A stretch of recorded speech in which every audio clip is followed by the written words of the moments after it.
In Singapore, under the WSH Risk Management Regulations 2006, risk assessment is mandatory for both routine and non-routine work.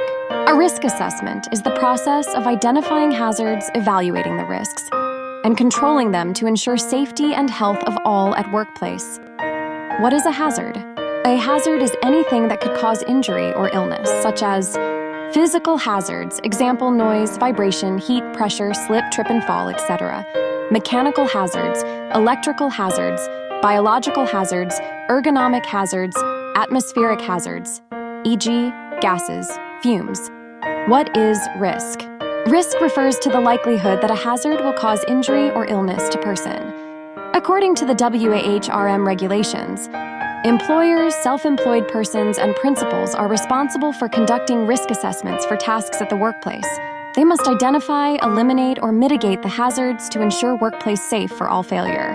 To conduct a risk assessment or to eliminate and mitigate risks is an offense and could result in a fine of up to $50,000 or 2 years in prison or both. How to identify risk levels? Risk levels can be identified using the severity of injury, how serious the injury, and the likelihood of it happening, how likely the injury is to occur. Alternatively, you can use the 5 of 5 risk matrix. Risk is classified into 3 levels. Number 1, high risk. Work should not proceed until the risks are eliminated or minimized to low level. Second, medium risk. Work can proceed, but the risk assessment must be reviewed and management supervision is required. Third, low risk. Work can proceed without hesitation. How to control risks? To control risks, the risk should be reduced to as low as reasonably practicable. ALARP. The hierarchy of control should be followed. First priority is elimination of the hazard. Example using extend pole to painting of roofing instead of use ladder or scaffold help to eliminate work at height. Second priority is substitution. Example, replace the hazard with something less dangerous or hazardous, more specific, using water-based paint instead of solvent-based paint. Third priority is engineering controls. Example, safety barriers, ventilation, lighting.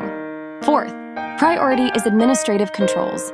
Example, training, safe work procedures, PTW, rotation of worker. Fifth or last priority is personal protective equipment, PPE. As the last resort, when to review the risk assessment. The risk assessment should be reviewed in the following situations. Situation 1, once every 3 years. Situation 2, after a bodily injury occurs. Situation, if there are significant changes to the work process. Take note that failure to review the risk assessment could result in a fine of up to $20,000 or 2 years in prison or both. Employers, self-employed persons, and principals must keep records of risk assessments for 3 years. Failure to maintain records can lead to fines of up to $10,000 for the first offense, $20,000 or 6 months in prison for the second offense or both. Supervisor's duty. As a supervisor, it's your duty to communicate and implement the control measures from the risk assessment.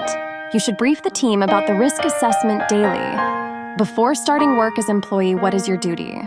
As employee, your duty is to follow safe work procedure and follow control measure as specified in the risk assessment. If you found this video helpful, please follow and subscribe for more useful content. Don't forget to share with your friends.